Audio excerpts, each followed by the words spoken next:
Vamos a practicar. Vamos a coger la primera de las propiedades. Tenga calculadora adelante. Y vamos a hacer lo siguiente. Vamos a trabajar con la tecla log, que es el logaritmo decimal, es decir, el logaritmo de base 10.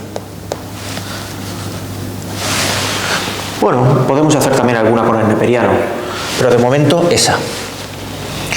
Entonces, lo que me dice la propiedad 1, por ejemplo, esto es un ejemplo, es que el logaritmo... esto creo que no lo he dicho. Cuando no se escribe base, para las matemáticas de instituto, cuando no se escribe base quiere decir logaritmo decimal. Digo esto porque generalmente en la enseñanza universitaria log quiere decir logaritmo neperiano. Desgraciadamente no hay un consenso a la hora de que se mantenga la coherencia de instituto a universidad. Pero yo te digo lo que hay, no lo he inventado yo. Log a secas deberías entenderlo como logaritmo decimal. Si es de otra forma, pues tu profesor te lo dirá. Aquí lo vamos a hacer así. Log a secas, logaritmo de 20. Como 20 es 4 por 5, yo lo voy a descomponer en logaritmo de 4 más logaritmo de 5. ¿Por qué? Porque lo que tengo ahí dentro es logaritmo de 4 por 5. Lo que nos dice la propiedad es que el logaritmo de 4 por 5, es decir, el logaritmo de 20, es igual al logaritmo de 4 más el logaritmo de 5. Puedo multiplicar dentro del logaritmo o puedo sumar los logaritmos. Lo que vamos a hacer va a ser calcular cada una de esas cosas y comprobarla. Logaritmo de 20. Bueno, pues nos vamos a la tecla log 20 y da 1,30, 10, 3, redondeando. Y eso debe ser igual al logaritmo log de 4, 0,6, 0,206, redondeo, más el logaritmo de 5, que es 0,69897. Si hacemos la suma de estas dos cantidades, que es lo que voy a hacer ahora, 0,69897, porque lo he redondeado. Se nos puede ir algún decimal, pero eso importa poco ahora. Si hago la suma de estos dos, me da efectivamente este resultado. Entonces, ¿por qué estamos haciendo esto? Para que te creas las propiedades, pues con un poco más de fe de la que tenías hasta ahora. Estas propiedades están demostradas. Insisto en que no son muy difíciles de demostrar. La demostración la podrías comprender. No sé si la haré, creo que no. Pero sea como fuere, estas propiedades las tienes que recordar porque son de lo más importante que hay en el tema, por no decir lo más importante de todo, a efectos prácticos. Entonces, para que las recuerdes con mayor naturalidad, pues vamos a ver ejemplos de este estilo. Puedes hacerlo con cualquier otro número.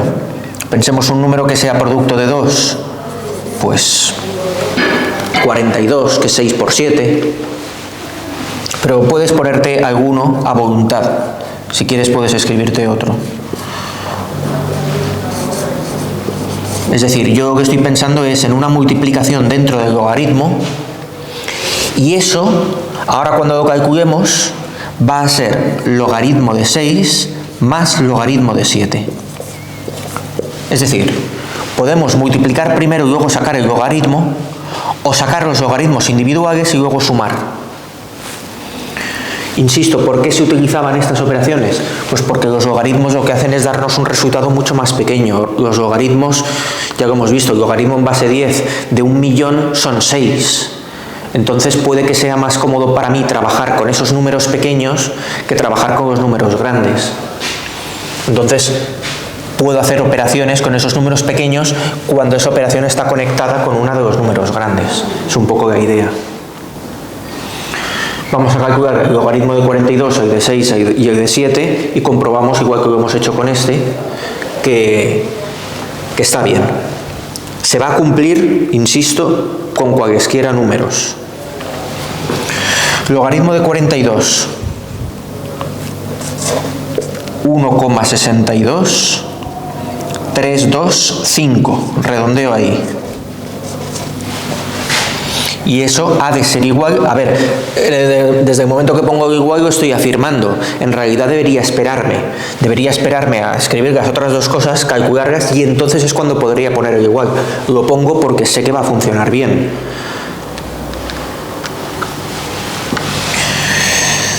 (0,77815) es el logaritmo de 6 y el logaritmo de 7 0,8451 pondremos. Y ahora, si hacemos esa suma, que estoy ya afirmando que se cumple, por eso digo que comprobación en rigor no estamos haciendo, estamos afirmando que esto más esto es esto. Lo que tendríamos que haber hecho es calcular esto aparte, por separado, tener este delante y al final poner el igual, no ponerlo primero y luego comprobarlo. Pero como sabemos que la propiedad se va a cumplir, pues agilizamos un poco. Y efectivamente se cumple. Entonces, estamos viendo que es cierta la propiedad de que el logaritmo de un producto se convierte en la suma de logaritmos. Esto se practicará mucho con el último bloque, que son las ecuaciones y los sistemas de ecuaciones. Haremos uso de estas propiedades un montón de veces. Ahí se verá la utilidad. Vamos a ver algunas con las divisiones. Con las divisiones podemos hacerlo, por ejemplo, vamos a hacerlo con el logaritmo neperiano. No por ningún motivo en concreto, simplemente por utilizar otro. Como no sé si tienes calculadora de las más modernas, prefiero no utilizar logaritmos en base 5, en base 7, pero como poder tú lo puedes hacer. Ejemplos como estos son muy fáciles de montar. Si tienes una calculadora de las que son un poco más avanzadas, tú te puedes inventar logaritmo en base 7 de 80 y 80 tratarlo como 8 por 10 o cualquier otro producto, o 4 por 20. Si decides hacer 8 por 10, pues eso te obliga a poner aquí logaritmo de 8 más logaritmo de 10. Todo ello en base 7. Ahí es donde quería ir a parar. Si tienes una calculadora de las más modernas, puedes escribir directamente tanto el número de dentro del logaritmo, eso recibe un nombre que es el argumento. Lo de dentro del logaritmo se le llama el argumento del logaritmo, como la base. Entonces te puedes poner un ejemplo de ese estilo. Vamos a usar el logaritmo neperiano y vemos uno o dos ejemplos, esta vez de la división. Pensemos en un número que sea fácilmente divisible. Pues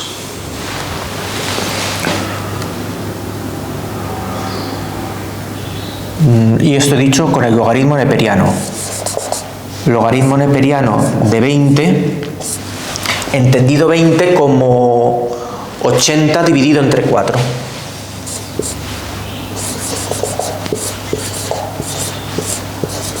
Es que quiero ver dentro una división. Entonces ahora no debo ver este 20 como 4 por 5. Y esto es igual al logaritmo de 80 menos el logaritmo de 4. Esta vez estoy usando el logaritmo neperiano. El logaritmo neperiano es lo mismo que decir el logaritmo de base e. Esto no se escribe nunca. Logaritmo de base e se escribe ln. Y en la universidad hay que tener en cuenta que cuando te escriben log a secas, generalmente quieren decir logaritmo neperiano. Al contrario de lo que estamos haciendo aquí, que log a secas quiere decir logaritmo decimal. Sea como sea, yo te aviso, simplemente, que eso es lo que te encontrarás. Venga, vamos a comprobarlas. Vamos a calcular el logaritmo neperiano de 20, que es 2,99573, voy a cortar ahí, 5 cifras decimales. Y ahora calculo logaritmo neperiano de 80, que es 4,38203, menos logaritmo neperiano de 4, que es 1,38629. Insisto que puede haber alguna pequeña diferencia en los decimales, porque no estoy cogiéndolos todos. Voy a hacer esta resta: 4,38203 menos 1,38629. Y el resultado me da 2,99574. Ahí está lo que decía de los redondeos. De todas formas se comprueba. Si hubiésemos guardado o hubiésemos hecho esta operación de una tacada, eso lo puedes hacer también. Tú puedes escribir perfectamente logaritmo neperiano de 80 menos logaritmo neperiano de 4. Lo puedes escribir de una tacada y mantener todas las cifras decimales que quieras. Lo estoy haciendo por comodidad simplemente con 5 cifras decimales. Bueno, se podría poner algún otro ejemplo, pero es más de lo mismo. Es decir, estamos tanteando y comprobando, convenciéndonos de que estas operaciones realmente hacen lo que nosotros esperamos. Convierten una multiplicación en una suma y convierten una división en una resta. Ahora veremos ejemplos de las otras.